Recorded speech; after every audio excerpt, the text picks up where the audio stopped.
And they were telling me, are you effing crazy? Do you want to destroy your life, your career that you built up here and go work with a guy like Trump? I said, yeah, I do. It all worked out, but little did I know, Matt, and this is where it gets very dark and murky, that there was an active CIA operation targeting Donald Trump's campaign even before that infamous picture of he and I and others at the Trump Hotel. You had the most exquisite intelligence operatives in the world trying to ensnare you.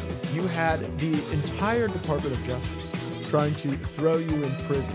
And as you look back at all of that, do you want those people to hurt?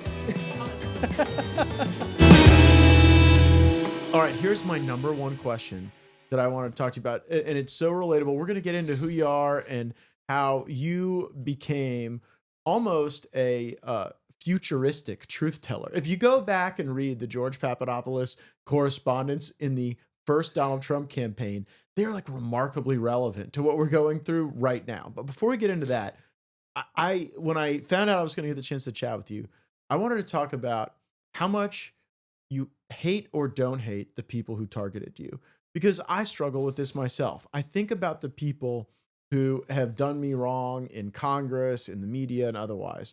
And there's a part of me that wants those people to feel deep, deep pain. But then I also know that that will not make me happier. I may want it, but it wouldn't make me happier. You had the most exquisite intelligence operatives in the world trying to ensnare you. You had the entire Department of Justice trying to throw you in prison.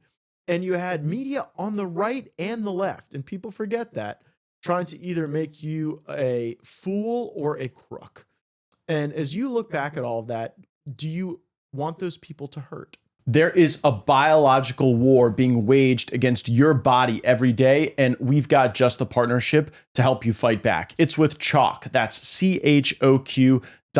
You're going to want to go there, and these products are best consumed on a subscription basis. That way you get on to your energy, you get onto your workout routine, and you've got the right vitality. The male vitality stack is one that I use. It's 3 supplements in one. You take it daily. And if you go to choq.com, CHOQ.com, you're going to want to enter promo code FIREBRAND. That'll give you 17.76% off of any subscription order. And look, in a world in which you've had so much going against us, and our strength, this is one way you're going to be able to push back. Also, you're going to want to get the Chad mode pre-workout. A lot of the pre-workouts that you see on the market have so much crap in them, and it makes you itchy on the inside and not productive. It's really just chocked full of caffeine. Here with Chad mode, you're going to get all of the natural amino acids, all of the vitamins to get that extra set out of your workout. So make sure to subscribe. Go to CHOQ.com, enter promo code FIREBRAND, gives you 17.76% off of all those subscription services, and you'll be the best version of yourself for the golden age. Wow. All right. Well, Matt, thanks so much for having me. It's a real pleasure to sit down with you, who's also, somebody like you who's also gone through the ringer and came out much stronger on the other side. So look, it's been an incredibly long process from where we started to where we currently are. Obviously, the media cycle was insane between 2017 to 2019. I had been I was being portrayed as like the key to either overthrow a president or somebody who was like the most treasonous SOB in modern American history, or some viewed me as a potential protagonist that could help the flailing Trump administration at the time. You were an ambitious analyst. Yeah. You were a guy who studied global affairs. Yeah. You wanted to get on board with a presidential campaign that might be in power, and you were a creative guy coming up with ideas and serving them up to people. Basically, yeah, that's what it was. And it became so insane that to understand that it wasn't simply, this was like the beginning of the whole big tech colluding with media, colluding with God knows what else to basically frame and target President Trump, his campaign, and MAGA as a whole, and conservatives as a whole. You think so? I want to get in there because I would push it back. I would say that on you, they used some of the most Cold War tactics. They used the stuff that you would use to compromise a general or an ambassador, and they had to create this false fiction. But I don't want. I want to talk in the abstract specifically though about like the sense of retribution, because Yeah. Trump talked about retribution. He talked about it openly, but then he really pivoted to say that success was the retribution. So like, we are going to explore the horrors that some very powerful entities put you through over the course of this discussion. But do you like hope that the people who did this to you hurt? I think that retribution is necessary to swing the balance back towards normalcy and justice and the rule of law. I don't. So that's different, because that's using it as a deterrent. That's What, how what that's, you're saying yeah. there is that's very forward looking. Yeah. That's not like, people tried to make you out to be an agent of the Russian government, which is very hard for me to even say with a straight face, because it is so it is so ridiculous. And like, I actually want people who did me wrong to feel pain, even though I know it won't make me happier. I still want them to feel it. Do you feel that way about some of those folks? Like the CIA office in London that was actively working to screw you over and throw you in prison? Well, let's just backtrack for Yeah. a second. So they had my then girlfriend, now wife, who's Italian, just blonde hair, blue eyed, light skinned girl, portrayed as a Russian agent handling me at a time when all this Russia hysteria was going nuts. So there's a personal aspect that bothered me a lot, and that was the targeting of my family. Target me all you want. That's good. I can handle it. I knew what I was jumping into when I decided to work with Ben Carson and Donald Trump. I knew there was going to be heat, and I felt some of that heat. But the moment you went after my family and tried to portray me as somebody I wasn't, then after all of these years and after so much discovery, after so much transparency, and after watching Donald Trump win again, of course I want these people to hurt. I know the American people want them to hurt, and I want them to feel what Donald Trump felt, what people like I felt, his campaign, and how they tried to delegitimize an entire movement using people like me. It did use you. Yeah. So, all right, there are going to be some Zoomers who watch this who have no real connection to the Russia hoax. And in a lot of ways, you and I are figures of the Russia hoax from very, very different perspectives, right? You were the target. I was a lawmaker who got elected believing that the FBI and CIA were the good guys, and that we should just listen to what they have to say and hope that that there were no laws broken. But they come out and they have to delegitimize Trump by saying he's a Russian agent. So it's like, all right, what is the story we're going to use for that? And you had worked a little bit on the Ben Carson campaign. By the way, Ben Carson, terrific guy, would absolutely have made an exquisite president at a different time in history, probably. One of the most impressive Americans walking around the earth today. And then as Trump gets momentum, you say, I'm going to help this guy. And you had an expertise in energy policy. You had studied global affairs. And you get into this really high profile picture with Donald Trump. And it's at the time, they're saying, well, this is a guy who's run some casinos and been a reality TV star, but he knows nothing about the world. And so the campaign reaches around and says, who do we have that are like some people who know some stuff about the world?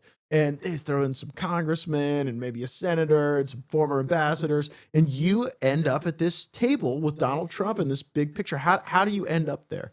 Yeah. So Carson starts talking about dropping out. And he says, and actually, it's a story. I actually reached out to Trump's campaign in the summer of 2015. I wanted to work with his campaign first.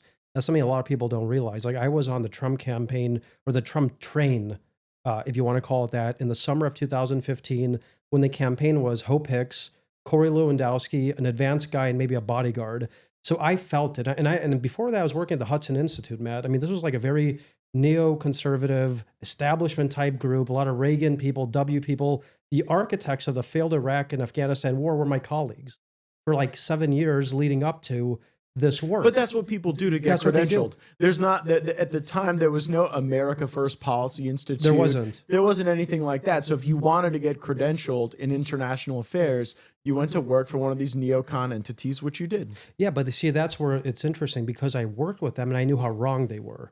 And that's why Trump's message resonated with me so much at a time when they were telling me, are you effing crazy? Do you want to destroy your life, your career that you built up here, and go work with a guy like Trump? I said, yeah, I do. So that's when I reached out, and then I joined Carson, get to Trump's campaign after Carson says, I'm going to drop out. Do you want me to help you get on his campaign? I said, yeah, I've been in touch with him. If you could boost me, that'd be great.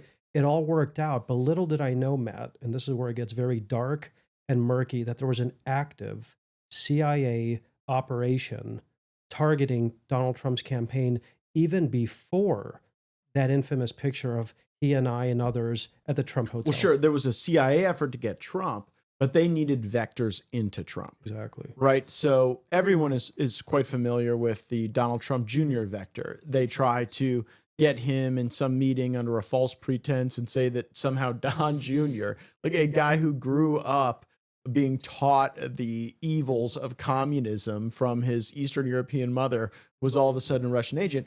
But you end up in this high profile picture, and then the records suggest you start becoming an idea guy.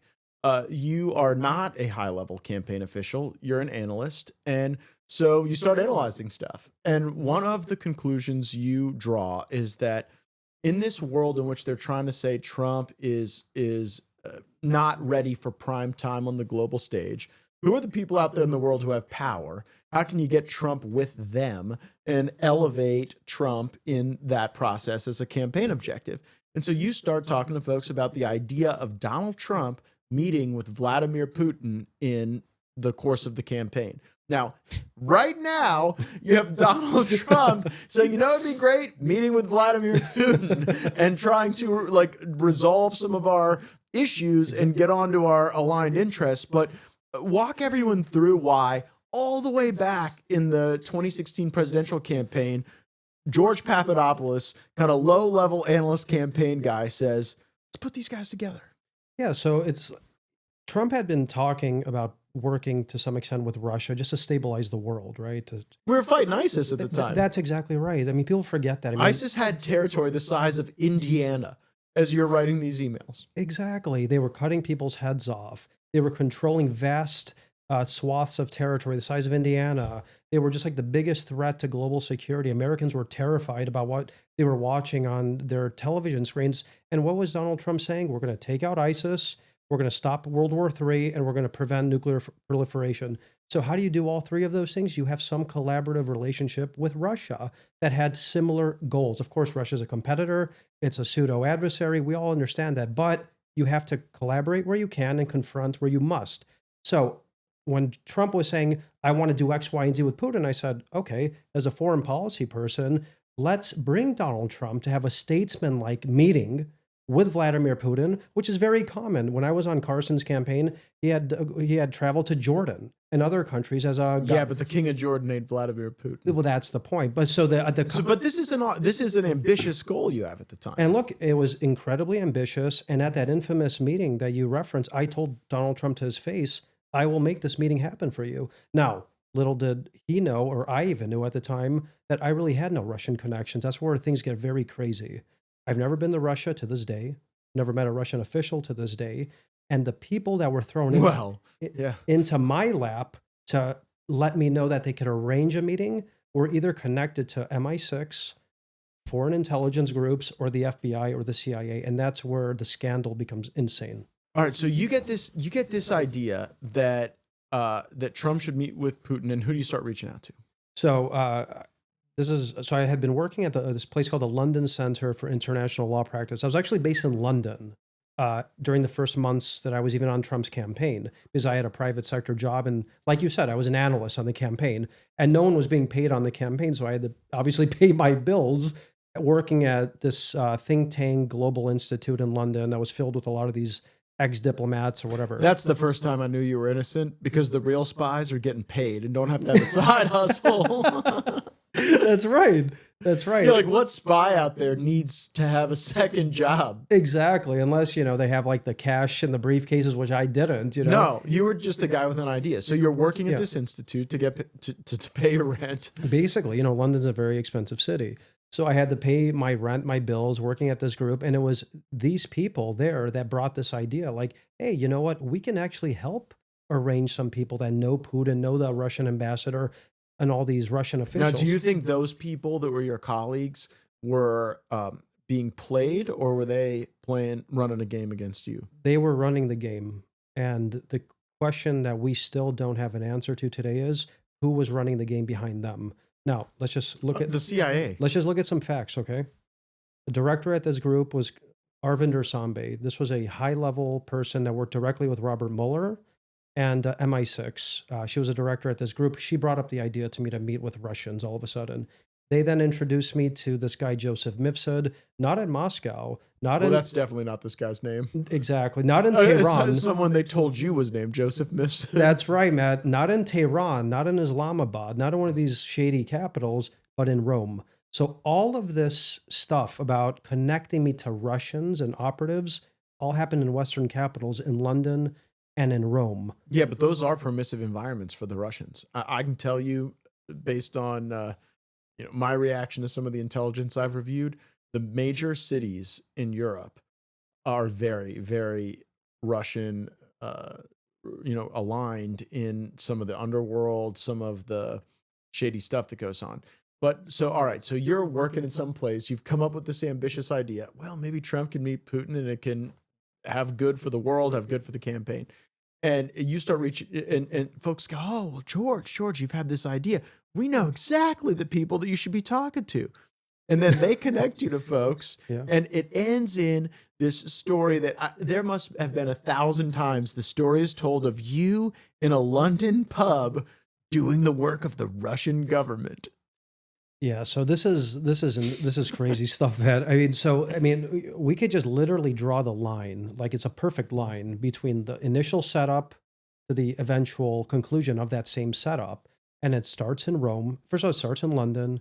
We go to Rome where we meet these people at this group, Joseph Mifsud, some of these others, to talk about Russians and dealing with Russians. And You're trying to set up a meeting. setting up a meeting. And you would have been a big shot in the campaign if you'd have landed this. That's exactly correct. So you're there saying, I'm here to help the campaign, and these guys show up and Yeah, and all of a sudden, these people who are introduced to me by people who had been affiliated in the past with the FBI, all of a sudden are talking about Hillary's emails in the hands of the Russians that I never asked for. So you have this guy, Joseph Mifsud, who's at the epicenter of the Comey Crossfire Hurricane investigation, the Horowitz investigation, and the John Durham investigation, and Robert Mueller's investigation, telling me, hey, George, the Russians have Hillary's emails in a London bar. Now, 2 weeks after that, that's where things become strange. You have Israeli diplomats introducing me then to Australian diplomats, who then introduced me to their boss, who just happens to be the Australian ambassador to the UK, who meets with me in a London bar. So through this series of connections, and he's there recording me with his phone. I've reported him to the FBI. do you believe that the CIA used MI6 to get information to achieve the CIA's domestic political goals in the United States? Yeah. So people need to know what the five... Which is a crazy thing to talk. Like, to this day, that has not been fully exposed. But I fundamentally believe our CIA went to MI6, and there's something called Five Eyes intelligence, which includes Australia. And so they use the Australian ambassador as a cutout to get you in a situation in a London bar that they can make this guy who's been working at a think tank look like the nexus to Moscow. That's why this is such a major scandal, because they outed themselves and this Five Eyes intelligence as a way to target our democratic process. Forget Donald Trump. So the Brits got used and the Australians got used to target you against Trump. That's exactly what. And there are we view them today, some of our greatest allies in the world. That's exactly. And the people with their governments working with our government probably thought they were doing the United States a favor. Okay, here's where we need to look back into history. What was going on exactly in 2016? Brexit was raging. Donald Trump was the only candidate who was out there promoting Brexit. The UK establishment at the time hated Donald Trump's ideas about nationalism, populism, and the European Union's relationship with the UK. So David Cameron was the only leader in the entire world, who was a prime minister at the time, that castigated Donald Trump as a candidate. People don't remember that. Then I had this high-profile interview in the Times of London where they asked me the question, should David Cameron apologize to what he did to Trump? I said, absolutely. All hell broke loose then in London. Piers Morgan, BBC, everybody started reaching out for an interview. And that's when the Australian ambassador comes to me through the series of the Israeli diplomats, other diplomats, and he starts talking me down in the bar, saying, your boss better stop talking about my friend, David Cameron. This was the first thing he told me. Then he pulls his phone out, starts recording me. He starts asking me about my work in the energy sector, about what I knew about countries like Cyprus, obscure countries like Cyprus. I mean, then he asked me about Russia. What does Trump want to do with Russia? I said, I don't know what he wants to do. I mean, we want to have a meeting with him. And he manipulated something at that meeting that then resulted in a fake predicate to launch an investigation, because I think they couldn't use Christopher Steele and the dossier. So they needed to have this guy as a cutout to be seen as a credible source, somebody who might have heard something, our ally in Australia, to then launch this counterintelligence investigation into me, Donald Trump, and others. So that's an important place to pause. In a criminal investigation, you have to achieve benchmarks along the way, probable cause, reasonable suspicion. But in a counterintelligence investigation, really anything that is written up in a memo can have a middle manager deemed true and then activate all of these surveillance authorities and all of these cooperation authorities with other governments. So they'd figured out that with Trump, there was not going to be an opportunity for a criminal investigation for any crime committed vis-a-vis Russia. So they needed the predicate for the counterintelligence investigation. And they saw you in that high-profile photo. They knew you were actively trying to get this meeting set up. And then they said, this is the guy who can be the predicate. George Papadopoulos can be the predicate. And by the way, Trey Gowdy and a bunch of Republicans believed it. There were a bunch of Republicans who dogged you and said, oh, well, George Papadopoulos, he might have been tied up with the Russians and doing illegal things, but he was very distant from Donald Trump. I remember that. And they were not doing that because they gave a crap about you one way or the other. They were doing it because they wanted to protect what had happened between U.S. intelligence and British intelligence and Australian intelligence. While they were setting everybody up. While they were setting up Trump, they were covering for the people that set up Trump. I mean, that's what's incredible, because this has never happened before in history, at least that we know, that the CIA colluded with our allies to take down a candidate and to spy on his campaign. In our country. In our country. Yeah, we usually use the CIA to do that in other countries. Yeah. When the CIA leads a coup, it was sort of our expectation that would be elsewhere, not at home.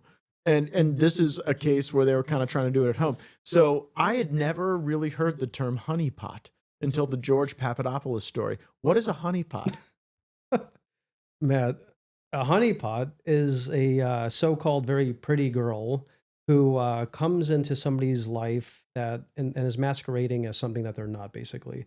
It could be a pretty girl who comes across as like a teaching assistant, an analyst, some sort of intern that just wants to get information out of a target by seducing them, sleeping with them, or just by flirting with them or any other means. But in reality, they're working for an agency. They could be a CIA asset, FBI, MI6, MI5, Mossad, anything. Fang, like with Swalwell.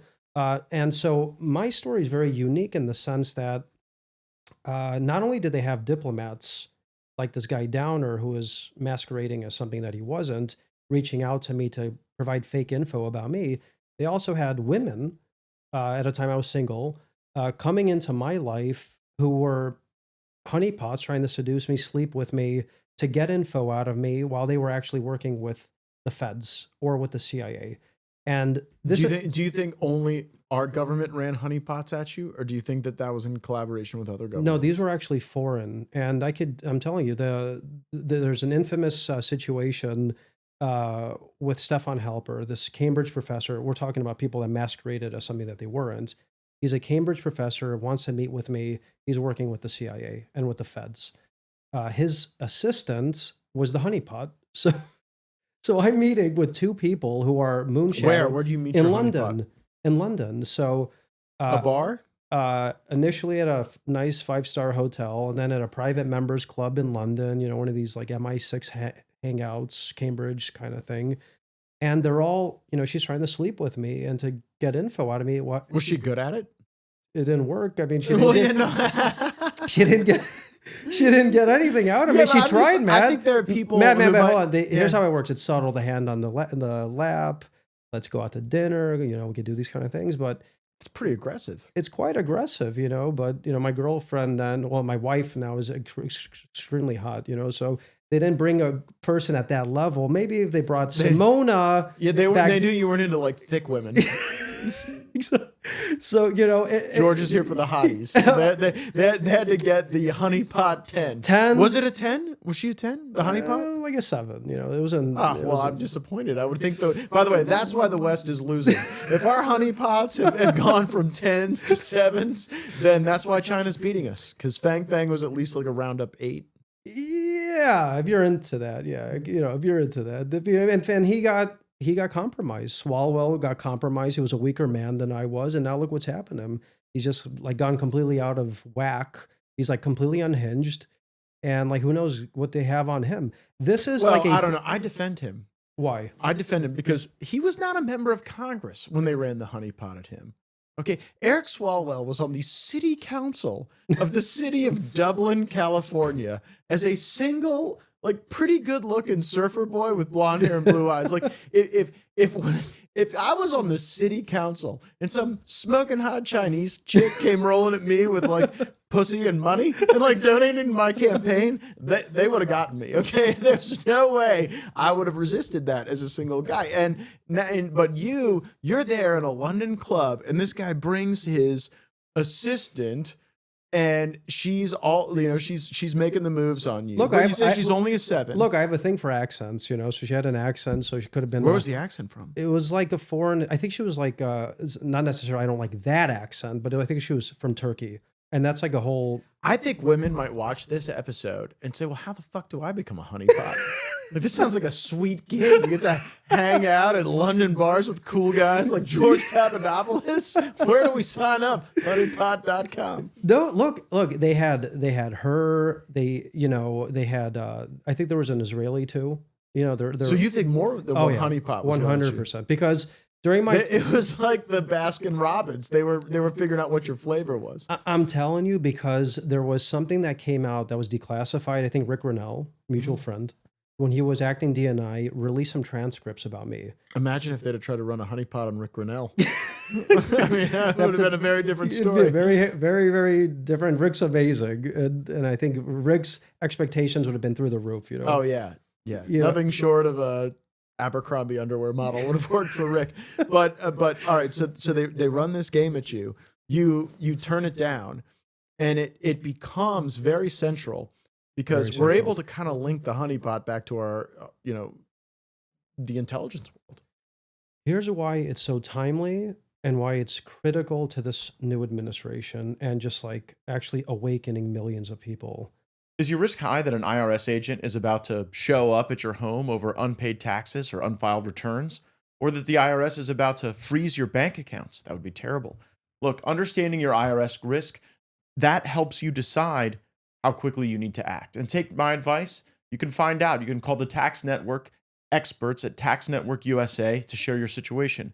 They'll advise if they believe your risk level is high, moderate, or low. This is a free service for my audience. It's 100% confidential. It costs you nothing. And if your risk is high and you want to resolve your IRS problems, Tax Network USA will do it. Nobody knows the IRS better than these folks. In fact, Tax Network USA has a preferred direct line, so they know which agents to deal with, and perhaps more importantly, which agents to avoid. They've resolved over $1 billion in tax debt, so whether you owe $10,000 or $10 million, their genius strategies are designed to help you quickly settle your tax problems. Discovering your current IRS risk, that is fast, free, and confidential, and it'll tell you what level it's at. So the smart first thing to do in solving your tax problems is to call Tax Network USA at 1-800-958-1000. That's 1-800-958-1000. Or you can visit tnusa.com/Matt. It was James Comey, and this is public knowledge now. This is an innuendo. This isn't conspiracy nonsense. This isn't my opinion. This is directly from the Washington Times. And just today, an active criminal investigation was launched into the former director of the FBI. For what reason? Because he was launching these off-the-books, quote-unquote, off-the-books honeypot operations into me and some other people on the Trump campaign. You believe the director of the FBI was personally involved in authorizing a honeypot operation against you? 100%. and it's just very simple. Before even the Washington Post acknowledged that I was on this campaign, I had the characters who are at the center of the scandal meeting with me and trying to work me. So there was obviously some target. Now, were they targeting other campaigns? Do you think Comey will be indicted 100%? Actually, I would put my reputation on it that he's going to go down over this? over this and much more. Do you think people will turn on him on that were involved in the operation against you? I don't think that. I think we're just over a month into the Trump administration that somebody like Director Kash Patel and now Deputy Director Dan Bongino and the Department of Justice under Bondi would put such political capital into this type of headline unless they had the goods on Comey. Well, Kash Patel is at times an obsessive individual. When he is into the facts on a case or a story or a campaign or any fact pattern, he can develop an encyclopedic knowledge of everything going on. And I know with great certainty that he knows your story maybe as well as you do. Kash Patel followed this thing like it was the life or death for the country, because it may well be at the end of the day, because there hasn't been requisite accountability for this. So we're going to splice in to this some of the game tape on the Mifsud stuff. And here's where we're going to throw in some of my questions to, Durham, some of Jordan's statements on Mifsud. But for someone, for some Zoomer kid who's watching this and having to reflect on the Russia hoax, if someone were to ask you, who is Dr. Mifsud? What is the answer to that question? Dr. Mifsud is the key protagonist or antagonist, one way or another, at the center of the Comey investigation, the Mueller investigation, the Horowitz investigation, the Durham investigation, and potentially now this new criminal investigation into Jim Comey. He was the person that was introduced to me by people connected to Western intelligence at a school in Rome that trains Western intelligence figures, by the former Italian foreign minister, by a woman that worked with Bob Mueller in the past, who later on told me, George, the Russians have Hillary Clinton's emails, that then launched this fake pretext into the investigation. How did you get connected to Mifsud? Through people that were connected to the FBI, Bob Mueller in the past, and Italian intelligence. And I mean, when I'm talking people, so they're pushing you into his arms to connect with him on the Putin meeting. Oh, 100%. They roll out the red carpet to me. Right. And so this Dr. Mifsud, this professor that they push you into, becomes a basis for further surveillance on the Trump campaign. That's exactly what happened. And they were using these cutouts one way or another. And let's just go back for a second to Comey about launching these honeypots. Stalin said, "Show me the man, I'll find you the crime." Why, if this was a predicated investigation, why, if George Papadopoulos was so shady and dirty and up to no good, would you need an off-the-books investigation directly by the director of the FBI to look into me and to throw honeypots and other shady characters into my life? Crazy Cold War shit. It's Cold War shit. You're a millennial. You're an ambitious millennial. I mean, we realize how insane that is. It's a crazy Cold War scheme that, but for Donald Trump's unique ability to expose folks, probably would have worked. So all this is going on. And it's not in a vacuum, because they're leaking. As it's happening, you're getting a leak. Oh, well, there's word that there's an ongoing operation, to expose Trump as a Russian asset. We don't even know your name at this point. We don't. But they know that they're going to try to link that back to you. And then it's like, oh, we've got the link. We've got the connections. It's like, oh, holy shit, we got a Trump campaign official, high-level Trump campaign official. And, Trump needed foreign policy credits, and you provided them. So you were working your way up in that world and trying to get even higher in it. They run the honeypots at you. They run the intelligence operatives against you. They drag you before Congress, right? They did. Now, I think it was 2018. So, well, first they drag you before the FBI. Oh, yeah. Yeah. All right. So they drag you before the FBI. What was your first interaction with the FBI? So I was at the inauguration. I'll never forget it. People like Scaramucci were there hanging out with me when Scaramucci was semi-normal. back then before he went off the whatever he has become, like this grifter. He always had little man syndrome. That's like a classic little man syndrome case. So first interactions with the FBI at the inauguration that you know about. that I know about. Right. I mean, my first G-Man experience, besides obviously all like these informants and honeypots and God knows what else, that's probably going to come out later, was in January of 2017. So we're talking like a week into the Trump administration. I leave the inauguration. I'm like head over, like I'm over the moon, right? Like this guy just won. I helped him. I thought I did a good job on the campaign. I'm probably going to get a big job. I mean, why am I at the inauguration? I'm invited. I'm meeting everybody. This is When great. the entire foreign policy team for Donald Trump could fit at one like 16-person table, you were at it. Exactly. So I'm like 28. I was like 28 at the time. It's like hard. And I can only imagine Trump just like picking you out for this, being like George Papadopoulos, straight from Central Casting, like because you always dress well, you always got the look, and I mean Trump's into the aesthetics. So it's like, oh, this guy's got to be there. Must know a lot of stuff. Matt, that's why we are who we are. It's all about the aesthetics. Yeah, it's the sunglasses, it's the look, it's the hair, it's everything. It's the veneers for me, but so all right, so you're thinking that's going to happen, and your world changes dramatically. So go back to Chicago. I'm from Chicago, just hanging out with family, just kind of almost like decompressing. Successful campaign. He just won. I was at the inauguration. I'm meeting all these high profile people. I'm like this young guy, like 28, 29, whatever I was. I feel like I'm at the top of the world. And I'm just like, shaving in the morning, and I get a phone call, an anonymous phone call. This is the FBI. We're outside your house. Now, let's put things in context for a second because it's very important to understand. The Steele dossier was all the rage back then. There was a leak to BuzzFeed, I believe. And then the Wall Street Journal had a front page story, Sergey Million, key source of Steele dossier, blah, blah, blah, Steele dossier, all this fake nonsense about Trump. So I said, holy shit, this guy, Million, reached out to me and was talking to me during the campaign out of the blue. So if the FBI is calling me, I'm assuming it's about him. They were calling you from outside your house? Yeah. So I'm like, I have nothing to hide. Never had a parking ticket in my life. Yeah, this bozo came into my life, talked to me a couple of times. I brushed him off like I've done so many other people. So they're probably going to talk to me about him. I was right to some extent. They're at my house. Come, we need to talk to you. You know what we want to talk to you about. I'm like, yeah, I think, is it about this guy? Like, let's just talk here. I said, no. Come down with us.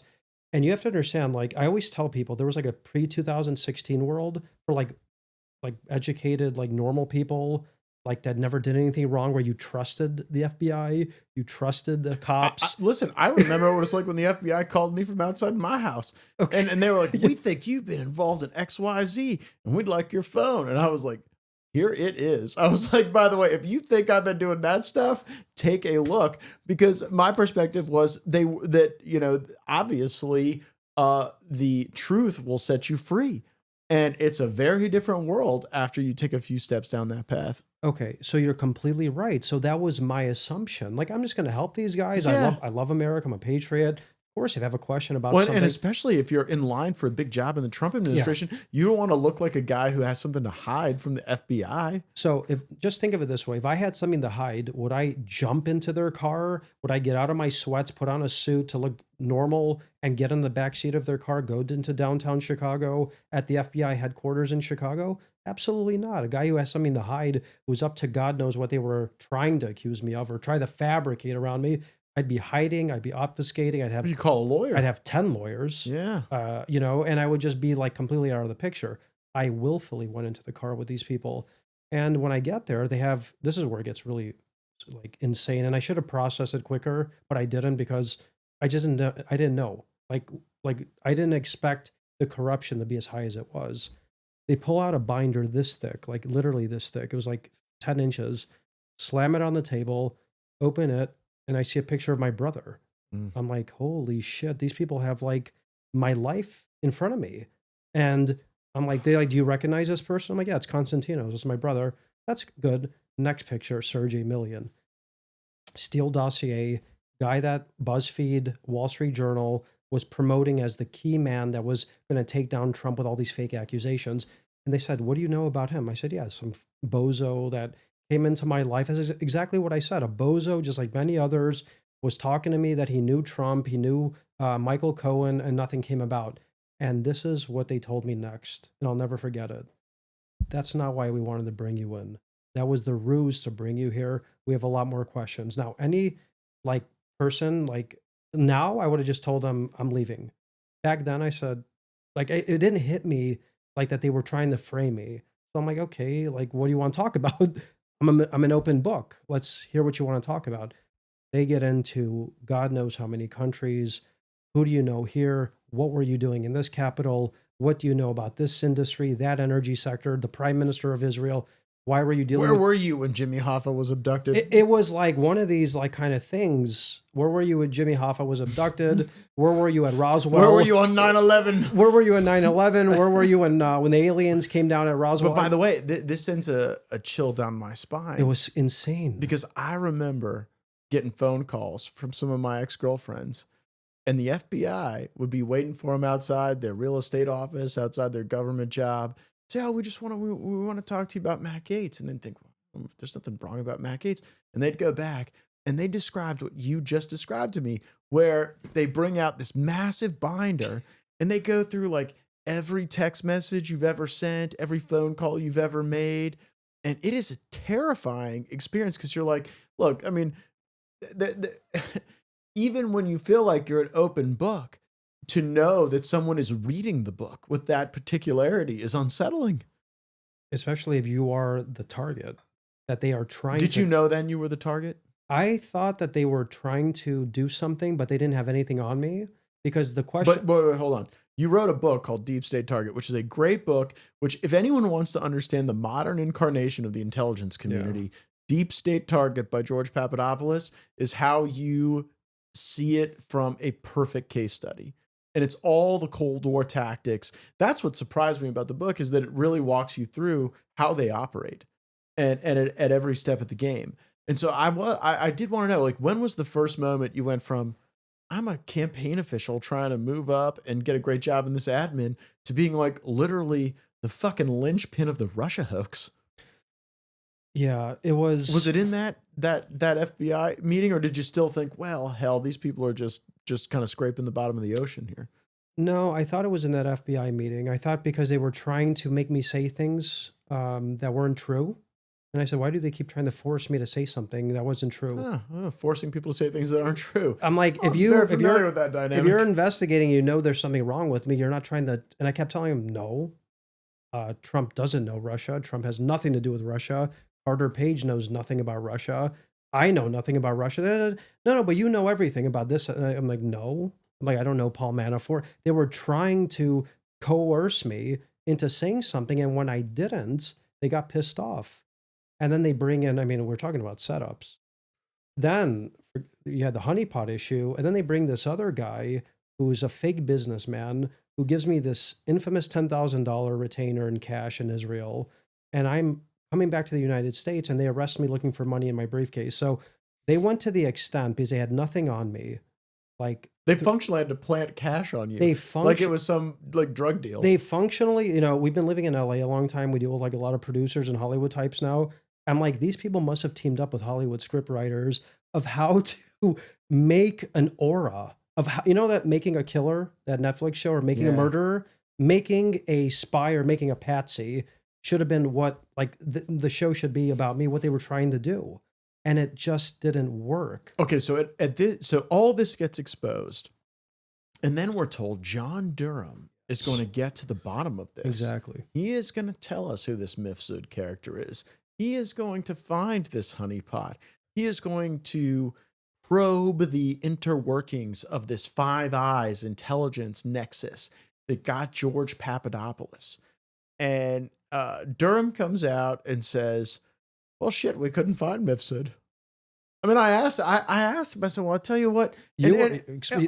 All the Republicans were like, isn't the Durham report great? The Durham report shows they had a political motive. He wrote right there in his report that there was a political motive behind all of this. We have exactly the talking point we need. And I'm like, what the fuck? I'm like, wait. We had all these people trying to like turn George Papadopoulos into an like Goldfinger. And at the end, what we end up with is some conclusory, reductive report. And I felt like the only one who was still pissed about it. And so all my Republican friends, people I love and look up to a great deal, are like, you've done a great service to this country, John Durham, by writing that there was a political motive. I'm like, motherfucker, you're part of the cover up, man. Who's Mifsud? How'd they get this honeypot running to George Papadopoulos? You mentioned that. I remember you texting me and saying, well, thanks for remembering all this shit because nobody else did. How'd you feel? It's only at the center of everything of why we're even here. Right. And so what did you feel like when the Durham report came out and it seemed like part of the cover up? All right. Durham did one thing right. The only thing he did right. And then I want to talk about your heroics because you're a true hero in my book. And I think you're like a lion when it comes to accountability and truth for America. He and A.G. Barr, who also was part of the cover-up, I don't know what happened to A.G. Barr. He started off strong, ended up feckless and weak. I have no idea why he started. Oh, it was totally just the threat of impeachment. Yeah. Bill Barr was a lion until they threatened impeachment, and then he turned into a pussy. Completely. That was it. A complete pussy. And he almost took down the president by being a pussy. And that's why we can't have people like that in office anymore. And Totally. Why the new Republican Party has to keep away from pussies, get people in there who are strong and are willing to put the American people on their shoulder and to take us into greatness. So back to what I was saying about Durham. Durham did one thing correct with Barr, and only one thing, publicly refuted Mueller's conclusion and I.G. Horowitz's conclusion about how the investigation started. Both I.G. Horowitz and Mueller came up with the same nonsensical conclusion. This was a justified investigation. Durham said it wasn't. There's a lot more. So when I you're being too charitable. But when I saw that, I'm like, okay, here we go. No. I'm licking my chops now, bro. We're gonna get into inoculation. That's the inoculation. That's giving just enough of the virus where the antibodies trigger. There was no heroism or righteousness in that at all, from my perspective.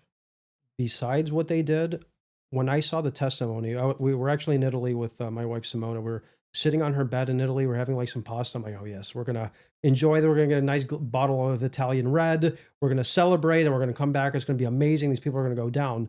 I'm sitting there. This guy's like repeating the same stuff that Mueller said, that Horowitz said. Yeah, the FBI did some bad stuff, but no big deal. They're still good. And then you come out of left field. Like, what the fuck are you talking about? You didn't cover X, Y, Z. This is the core of the conspiracy. Why are you covering all this stuff up? And he was just sitting there with the mustache, turning beet red, sweating bullets, and you were just hammering him and he wouldn't answer you as one of the leaders of the Judiciary Committee. Well, and as one of the leaders, I sort of thought I was going to be able to ask my questions a little bit earlier. The way Congress works is seniority. And after a while of enduring that pain, I had developed some. And in that hearing, they said, well, Congressman Gaetz, we understand what your perspective is going to be in questioning Mr. Durham. And so they put me like second or third to last on the entire committee. So everybody else is like, Mr. Durham, what's it like to be such a patriot? Yeah. What's it like to expose all this? And I'm like, dude, who's Mifsud? You've been on this for years. You've spent millions of dollars. Who is this cat that was trying to ensnare George Papadopoulos? And his answer was, well, we just couldn't find him. I'm like, you guys could track down a MAGA grandmother who is from Homer, Alaska, who happened to wander through Washington, D.C. on January 6th, but you couldn't find the guy that our own intelligence was putting up to try to ensnare George Papadopoulos. And he had gone to Italy. He and Barr had gone to Italy. And were they there to enjoy the carbonara and the gnocchi or what? What does that tell you that he... First of all, I don't think he expected you to actually ask him that. I think... Well, because everybody else had sucked his dick the whole time. They were sucking his dick. He was sitting there all beating his chest like, I'm just going to be the hero guy. I did my due diligence. I dotted my I's, crossed my T's. And then you nailed him. You hit him where it hurt and because you knew the facts. And so many of these members of Congress didn't even know the basics. It's pathetic. They didn't know the basics of why Durham was even there. Well, I just think if a random person in my district had followed all of this, they would say, well, hey, dude, you've spent what was it, years on this and millions of dollars. Could you at least identify the people? And, But what do you say about the honeypot? Here's where it gets even weirder. Because then you said, let's assume he didn't find Mifsud, which we know is bullshit. When you said, so what about the honeypot that we were just talking about? Remember how he responded to you? I can't get into that. Oh, that means that he knew exactly who she was, who was running her, but he says, I'm covering it up. It was crazy. When do we get to learn about the honeypot? Maybe when Kash Patel finds out, because I'm telling you, they're like I think the two first text messages I got after that were from George Papadopoulos and Kash Patel. I actually, because Kash was all over it. So I did not want this discussion to be entirely a retrospective, because what's actually as fascinating is that if you look at the way you saw the world at the time, it becomes highly informative into where we are now, because you were casting it at the time. It was, very binary, Russia bad, West good. And you were like, well, there's this ISIS thing and we probably need that shut down. And there's some areas where, we're never going to like jump in bed with these guys, but they can help us achieve some strategic objectives. And sitting here in 2025, our best relationships are the ones that are transactional. We have a lot of effective transactional relationships with the Gulf monarchies, with Israel, I would say, is a transactional relationship. And now the president of the United States, who you worked for when he was a reality TV star and aspiring politician, is saying the same stuff you were saying then. Aside from the false allegations against you, like, do you feel vindicated in the worldview? 100%. America first was always my priority as somebody who worked on that campaign. It was always what attracted me to Donald Trump's campaign and to the man and to the message, and why over 80 million people voted for this guy, right? It wasn't simply because he's a reality star. It's not because he wanted to build a wall. It was because he wanted to put America first. Now, how do you put America first? You do it by being transactional. You can't have like this globalist view like Clinton, Obama, and Biden and Kamala wanted, where you have all these free trade agreements. You have NAFTA, the TPP, the European Union, the UK and the European Union, having these relationships that are so unfair. You need to look at every country in a bilateral sense, transactional, and say, what are the benefits of even doing work with you? Why should I give you my taxpayer dollars to augment your security, to boost your industries when my taxpayers back at home are suffering? The middle-class woman and man in America today is suffering as a direct result of all these billions of dollars going abroad and wasteful. Don't even get me on USAID and what Doge has been uncovering. That's just like 1% of the federal budget. God knows what else they're going to discover. By being transactional, you're able to then look at how America can actually have a win-win relationship with countries, whether it's Mexico, Canada, Greenland, Denmark, the UK, Israel. Find out where our strengths are, where our weaknesses are, allow us to negotiate from a position of strength, and America will be better off. I also think that it's lost that you were a visionary on the substantive foreign policy front. Like, people either view you as a spy or a sympathetic case of a target. But actually, you were a visionary and you were prescient on those questions. And so I kind of want to get away from like George Papadopoulos, the deep state target, and get to like George Papadopoulos, the foreign policy analyst. Because here we are right now, and we've gotten away from the multilateral bullshit where we write the check, we take all the blame, and then the American taxpayer gets screwed, and Trump is doing the bilateral stuff. Whether it's Ukraine or the UK or France or Russia, and we're getting a lot farther in that methodology. And I wonder what you think about that. I'll give you a good example of the 2016 campaign about this worldview that I had back then. Who was Donald Trump's first meeting with a foreign leader? It wasn't Netanyahu, it was El-Sisi of Egypt. Yeah. I brokered that meeting with Steve Bannon. People don't know that. Actually, how that meeting even happened, I was actually at the Ministry of Foreign Affairs in Greece, in Athens. The Embassy of Egypt is next door to the Ministry of Foreign Affairs of Athens. And I said, you know what? I think Donald Trump would actually get along with a guy like Sisi. Because Sisi is just a powerhouse. He wants stability. He's anti-radical Islam. Not fucking around. Not fucking around. So, you know what? I couldn't get the meeting with Putin. Maybe I could get a meeting with Sisi. The Greeks actually facilitated that. I met with their ambassador in Egypt. We were having baklava and coffee in Athens at the Egyptian embassy. Later on, I contact Steve Bannon, who was then the chairman. He didn't know me from Adam. I didn't know him. We were just communicating over email. Why don't you go meet with the embassy in DC, set up this meeting? Trump's going to love Sisi. It happened. Then he met Netanyahu, and it actually gave him credibility. Now, why did I want that to happen? Sisi, who's the current leader of Egypt today, and that Trump has an incredible relationship with, built this long-lasting relationship with Trump where he's even discussing Egypt's role in this Gaza proposal, with peace with Israel, with peace with the Arab world writ large. And he's doing that by having this bilateral relationship with Egypt and the United States. I saw that back then because I know Donald Trump as a businessman would have appreciated it. And that just continued on as a common sense foreign policy. Don't look at what the United States can do for countries, but look what countries can do for the United States. We are negotiating from a position of strength. We are the superpower. We're the largest economy in the world. Our budget underwrites the elites of these foreign governments, of the elites in these foreign governments, and our Navy keeps the trade lanes open. So when you have that ace up your sleeve, why the hell would I be looking at these countries from a position of weakness?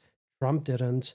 That's why he has these relationships the way he does now. That's why peace is coming now between Russia and Ukraine just a month over into the Trump administration. That's why China now is on the back pedal and why countries like Iran want to negotiate.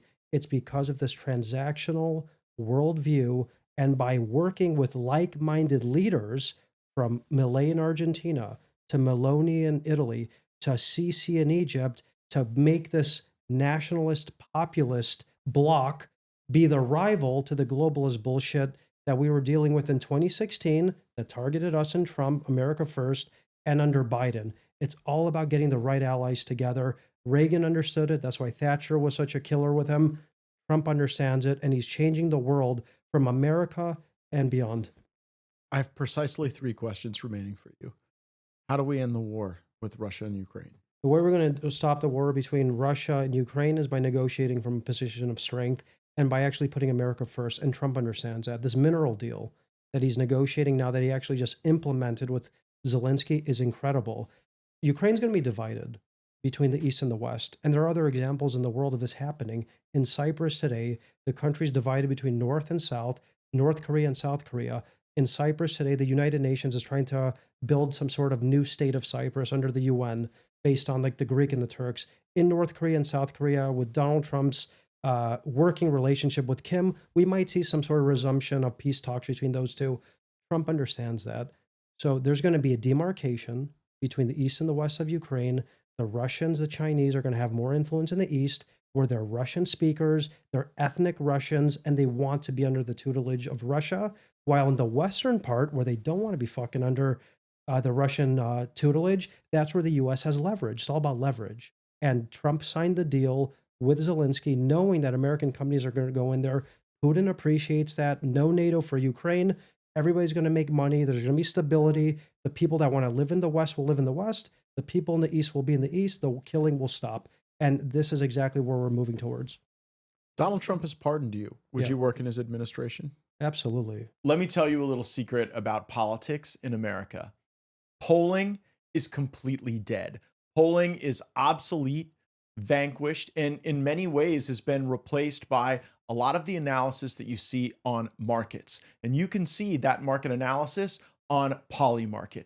Just to think, the Biden Justice Department was going after the CEO of Polymarket a year and a half ago. Now you've got the CEO of Polymarket at the White House with Donald Trump, because this is changing the way people are looking at different prospects, and you need to go and get a Polymarket account. I have a Polymarket account. I love keeping up with the news and seeing how the way I'm informed can end up benefiting me. And if you're going to be informed anyway, if you're going to be taking in all of the smart information, not just the dummy TV, well, then you need a Polymarket account too. That's the way to make sure that, you know what, you can have a little more action riding on the stuff that's cooking in politics, news, sports, entertainment, and it's awesome. Check out Polymarket. I mean, for me, giving back to this country is all I've ever wanted to do since somebody in my early 20s, somebody who viewed Donald Trump as the hero, the best president in modern America, actually probably the best president in history. and he pardoned me. He saved my life in many ways. He saved my reputation, and I owe so much to that man. And by working potentially with him again, it would be the honor of a lifetime. Final question. So when are we going to continue this conversation? Anytime you want, Matt. I know you're here in tomorrow. Are we doing something very soon? I know you're here in California. We have our new show, Global View, with Simona. She's actually the brains of the operation. I'm just the plus one. We can't wait to have you. And you've given me a special invitation, right? Not only you, your brains, Ginger, your amazing wife. She's going to be joining us as well. Simona, Ginger, you and I, we're going to have an incredible conversation, and we're going to continue this party going. Can't wait. Can't wait too.